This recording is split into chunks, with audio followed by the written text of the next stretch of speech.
On the night of March 19th, 1919, the city of New Orleans was alive with the sounds of music.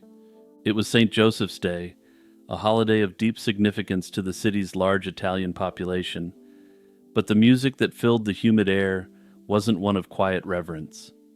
From the grandest dance halls to the most humble houses, the raw, improvisational energy of jazz spilled out into the streets to ward off what they believed to be an otherworldly threat.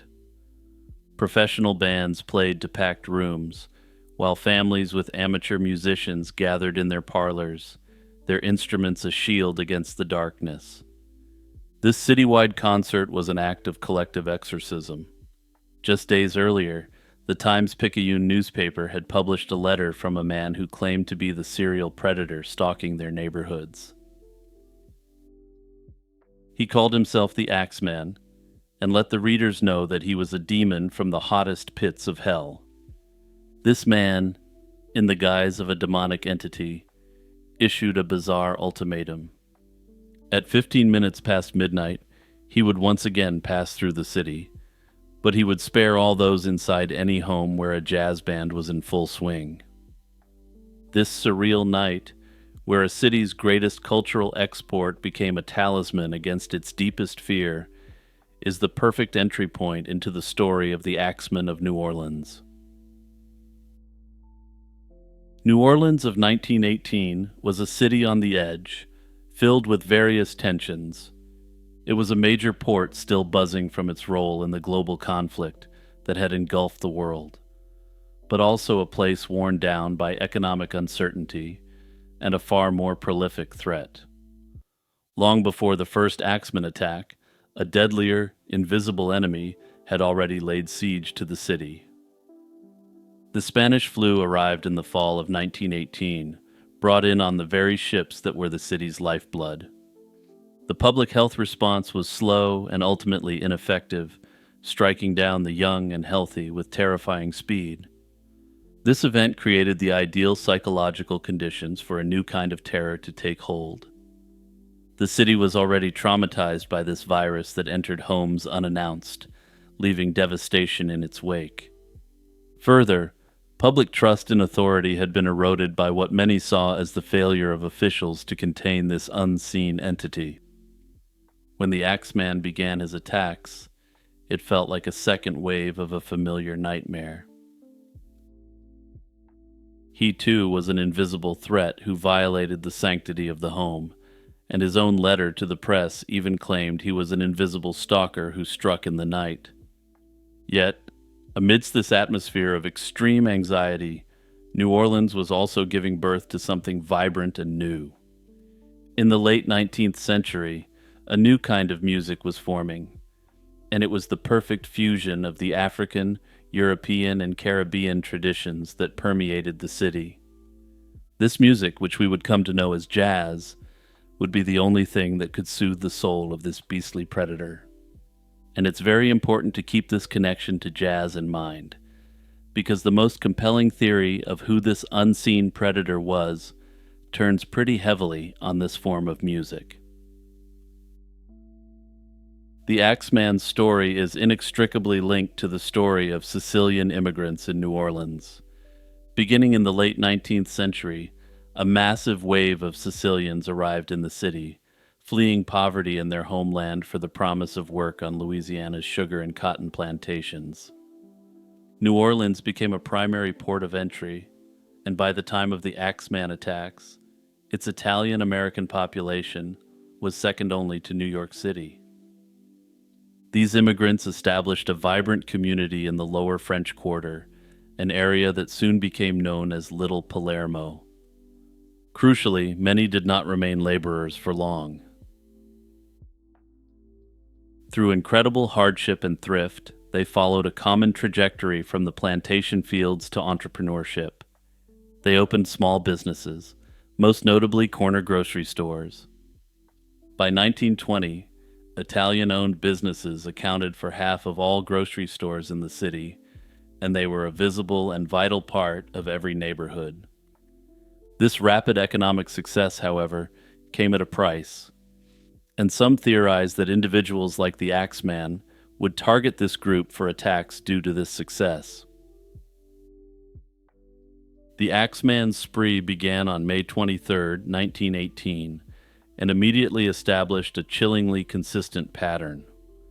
The perp would gain entry to his victims' homes, which were often connected to their grocery stores, by chiseling out a panel on a back door. He would then select a weapon from the premises, usually an axe, and attack his victims as they slept. Robbery was never the motive, and money and valuables were consistently left untouched. The first victims were Joseph and Catherine Maggio, who were found brutally eliminated in their apartment. Joseph's throat had been cut with a straight razor before both he and his wife were bludgeoned with an axe. Over the next year and a half, the attacks continued, each one adding to the city's growing panic. The terror reached a new peak in March 1919, when the perpetrator crossed the Mississippi River to the suburb of Gretna and attacked the Cortimiglia family. Charles and Rosie Cortimiglia were gravely injured, and their 2-year-old daughter, Mary, was slain. The final string of attacks occurred between August and October 1919, ending with the brutal and fatal attack on a grocer named Mike Pepitone. And keep this victim in mind, because he's going to come up again shortly. And then, as mysteriously as it began, the reign of terror stopped, the Axeman having claimed as many as 17 victims in just under 2 years. The police investigation was, from the beginning, a catalog of failures that reflected the city's deepest social fractures. The New Orleans Police Department of the era was notoriously corrupt and lacked any modern investigative techniques whatsoever. Forensic science was in its infancy, and crime scenes were often poorly managed. In the Maggio case, for instance, the weapon was found on a neighbor's lawn only after an incomplete initial search of the home. The concept of a serial predator was also largely foreign to the police of New Orleans. Most investigators simply couldn't accept that one man could be behind these attacks, potentially with no motivation beyond the thrill of taking another life. However, interestingly, one investigator did go on the record saying that he believed that the Axeman was one single figure with a Jekyll and Hyde personality. Other potential motivations, such as prejudice towards the city's Italian community, were also ignored. The cops primarily focused on the potential that the attacks were a vendetta within the Italian community. Italians coming to America and bringing along vendettas from the old country was a popular narrative in the media at the time, and the investigators bought into it fully. Ultimately, against this backdrop, it's perhaps completely unsurprising that the phantom attacker was never caught. Over the century since the attacks, 3 main theories about the Axeman's identity have persisted. The most popular theory at the time was that the attacks were mafia-related, either vendettas or Black Hand extortion attempts gone wrong. And just by way of background, the Black Hand were extortion groups from Italy who targeted Italian and Italian-American communities. However, unlike the mafia, they were only very loosely organized in any meaningful sense. However, experts then and now have largely discounted this. The mafia used guns, not axes, and they didn't leave survivors, as the Axeman frequently did. That said, these Black Hand groups are potentially a more likely culprit, since unlike the mob, anyone could claim to be part of the Black Hand. It was simply a label some criminals used to make themselves much more intimidating to their potential victims of extortion. The second theory is that the Axeman was a lone, psychologically disturbed individual. He may have been motivated by his extreme Italophobia, or he may have seen them as a marginalized community that could be more easily targeted. Another variant of this theory draws on the evidence of the letter and suggests that the Axeman may have been conducting sacrifices or occult rituals. However, the records from the crime scenes don't appear to show any direct evidence of occult involvement. Further yet, it's not even clear that the letter itself was sent by the Axeman himself. The third theory centers on a single compelling suspect, Joseph Mumfre. Mumfre was a known criminal who ran a blackmailing gang that targeted Italian business owners. The most damning evidence against him emerged years after the attacks had stopped. In 1921, the widow of the Axeman's final victim, Mike Pepitone, was living in Los Angeles. Mumfre tracked her down and allegedly threatened to, quote, do what he did to her husband if she didn't pay him. She didn't feel like paying up and happened to be armed at the time, so she started blasting. She later told police that she recognized Mumfre as a man she had seen lurking near her home on the night of her husband's slaying. Notably, Mumfre was also something of an entrepreneur and happened to be the quote-unquote manager of a number of local jazz bands. The letter to the newspaper forced households and establishments to book jazz bands, and sales of jazz sheet music went through the roof. Mumfre, in essence, may have turned the art form of jazz itself into a disturbing element of a protection racket. While the evidence is entirely circumstantial and his guilt is still debated, the case for Joseph Mumfre as the Axeman is ultimately quite strong. There are, of course, others who have speculated that there never really was a New Orleans Axeman, and that the entity itself was a creation of the media. However, what historians have agreed is most likely is that the media attempted to tie in additional victims of crime to sell more papers. After all, reporting on an Axeman attack was more likely to move a paper than a regular run-of-the-mill attack, so the financial incentive and motivation was there. Whatever the case, the Axeman was never caught, and his identity was never confirmed, leaving behind yet another occult scar on the disturbing and dark history of New Orleans. Hey everyone, it's Jimmy just reminding you to share this video with your friends and family. Also, don't forget to check out the video podcast, Lazy Chill History, by clicking the link in the description.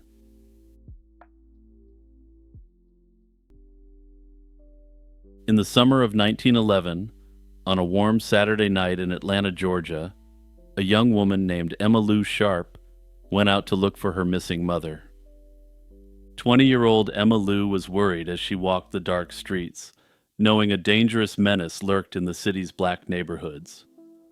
Sure enough, a tall, broad-shouldered stranger in a wide-brimmed hat appeared out of the darkness. He spoke calmly and told Emma Lou she had nothing to fear. He didn't harm girls like her. Then, in an instant, the man lunged and stabbed her in the back before disappearing into the night. Bleeding and terrified, Emma Lou managed to stagger away and survive. But not far from where she was attacked, her mother, 40-year-old Lena Sharp, lay dead. Her throat cut so deeply that she was nearly beheaded. Atlanta had a serial predator on its hands, one so brutal and elusive that the press would soon dub him the Atlanta Ripper. Atlanta in 1911 was a booming southern city proudly advertising itself as the capital of the New South, and effectively the business capital of the South. Notably, black-owned businesses and colleges catering to black students were growing at a rapid pace. But for most black residents, life was harsh and segregated. Many members of the black community in the city were also recent arrivals from rural regions and were far away from their family and the rest of their social connections. In this fraught atmosphere, crimes against black people often didn't receive meaningful attention from the authorities or media.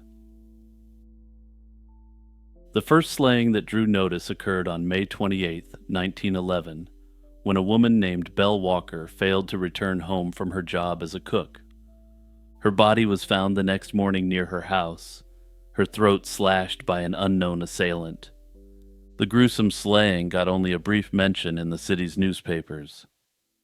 2 weeks later, on June 15th, another black woman was brutally attacked.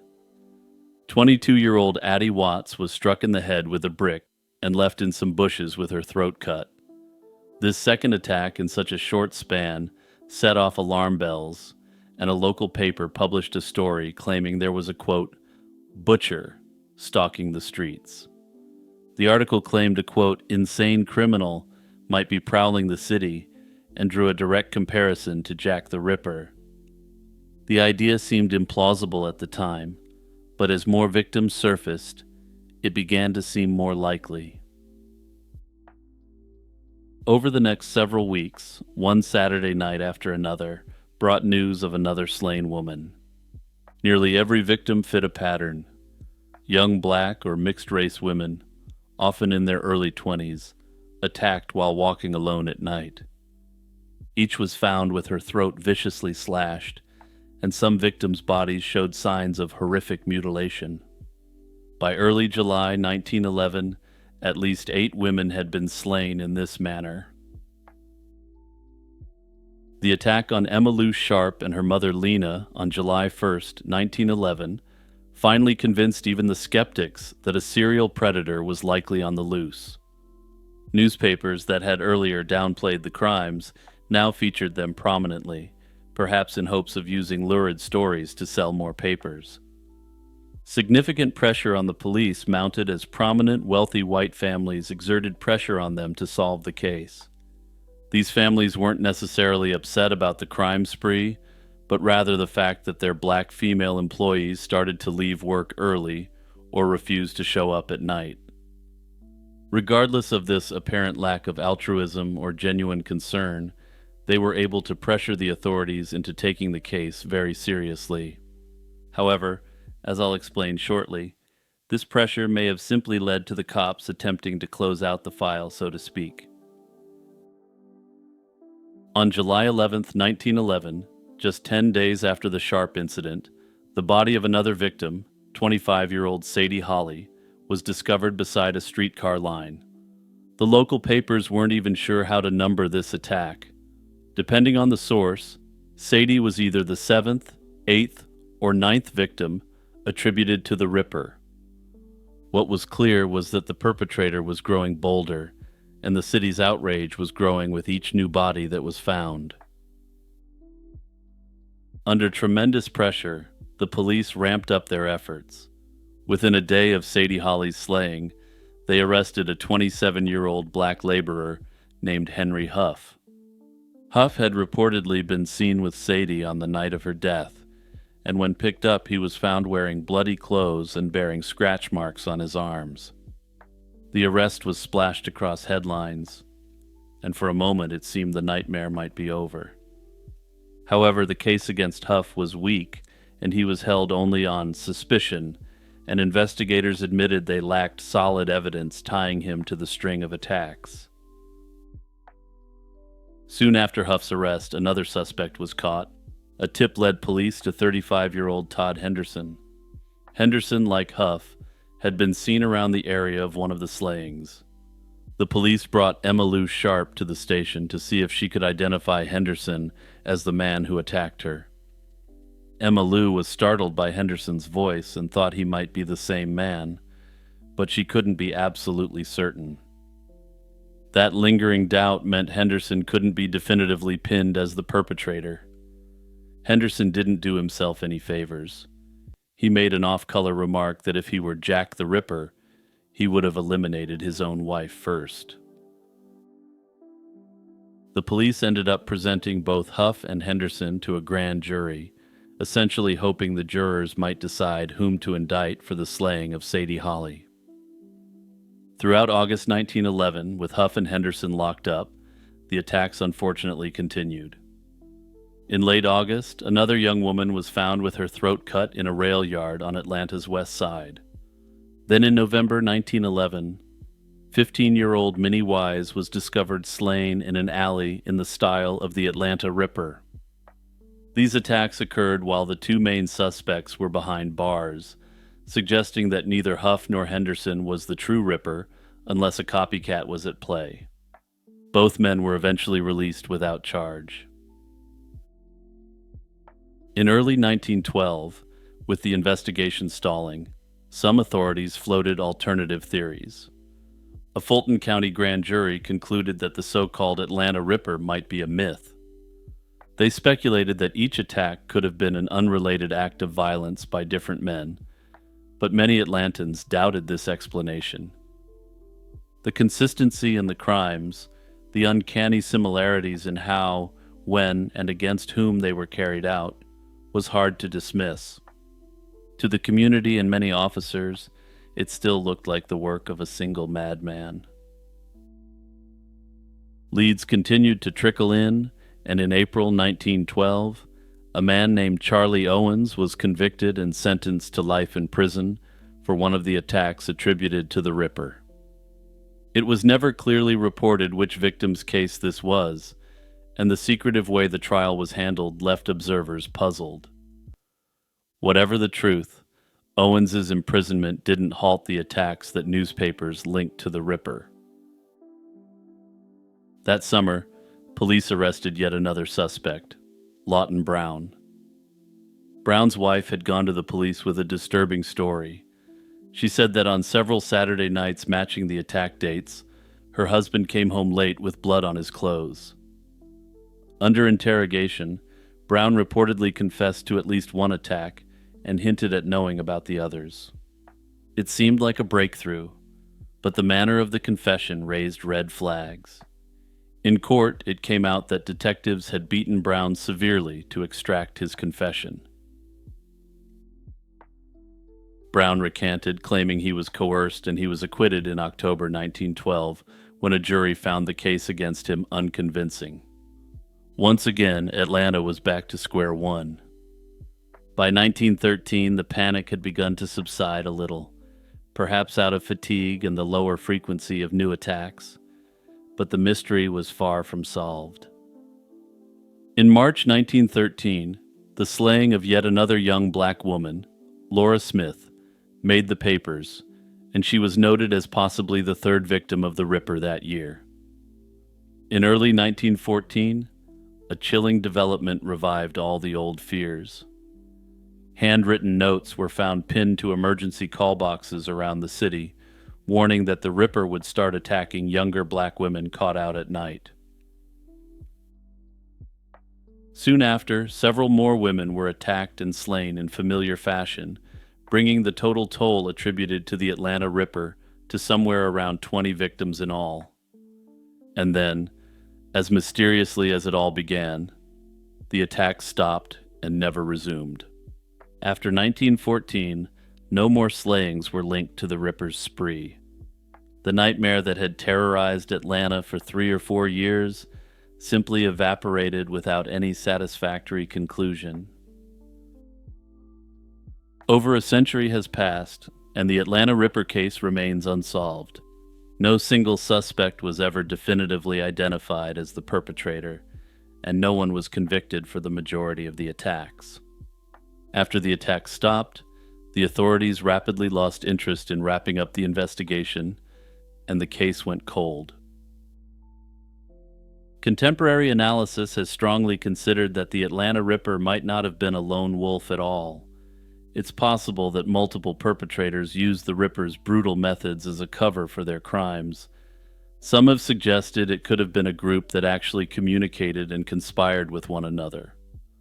Others have suggested that as the hysteria built, copycats could simply employ the widely known methods of the Ripper to provide cover for their crimes. Under this theory, these individuals may have simply used it as a cover to attack those close to them without the usual scrutiny that would bring. Others maintain it truly was one man who vanished from Atlanta by 1915, explaining why the attacks ceased so suddenly. Ultimately, the truth of this case is unlikely to ever be known.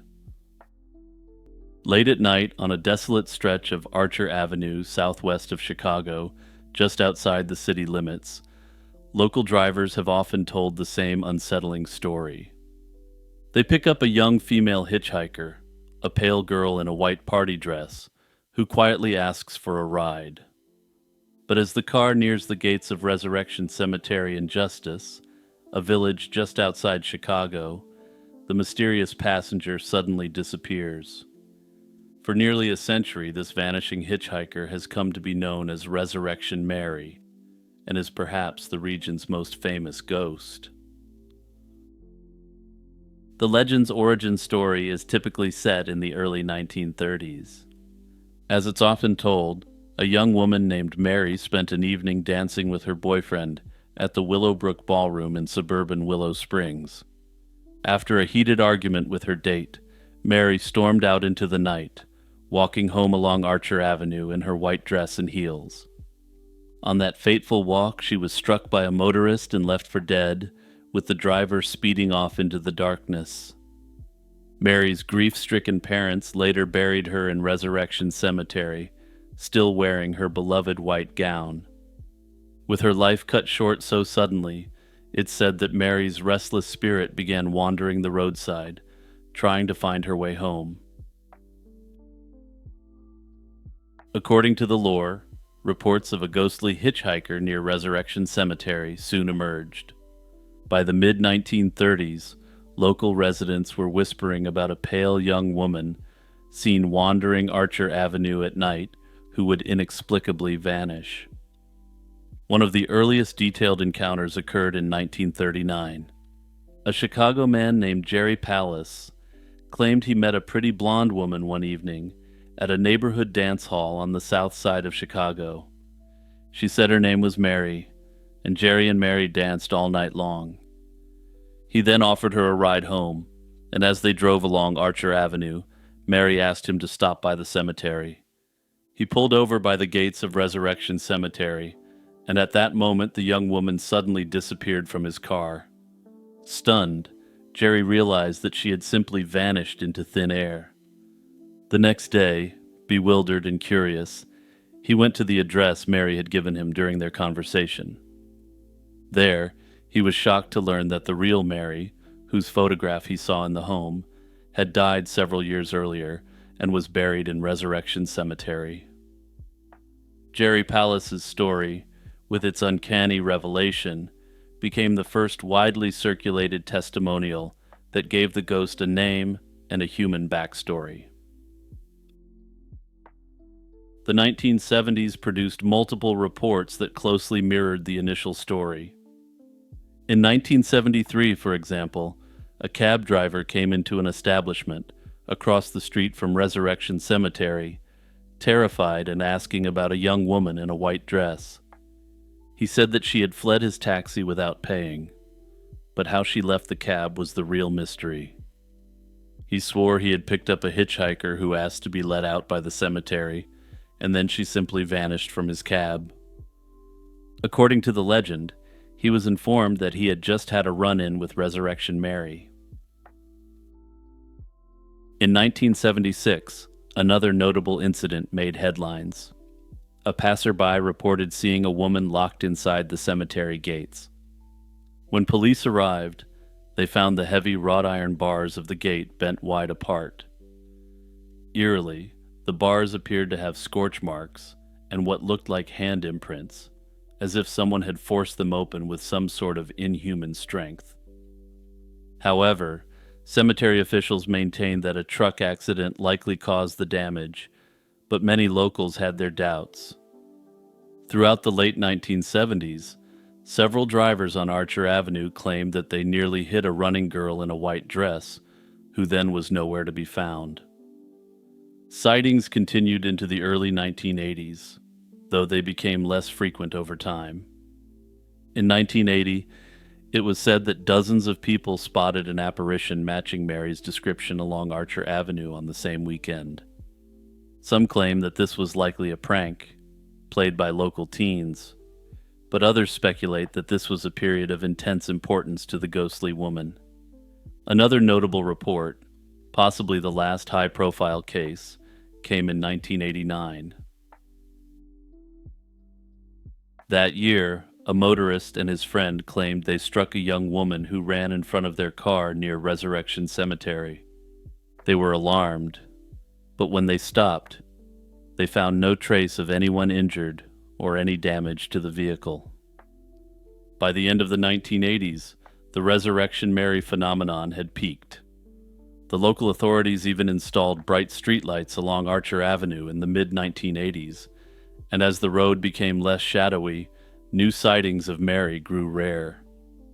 Yet the legacy of those decades of encounters was by then deeply ingrained in Chicago's lore, and Mary remained the city's most talked about ghost. Putting aside the question of whether there is any ghost at all, one enduring question has been the true identity of the young woman behind the ghost.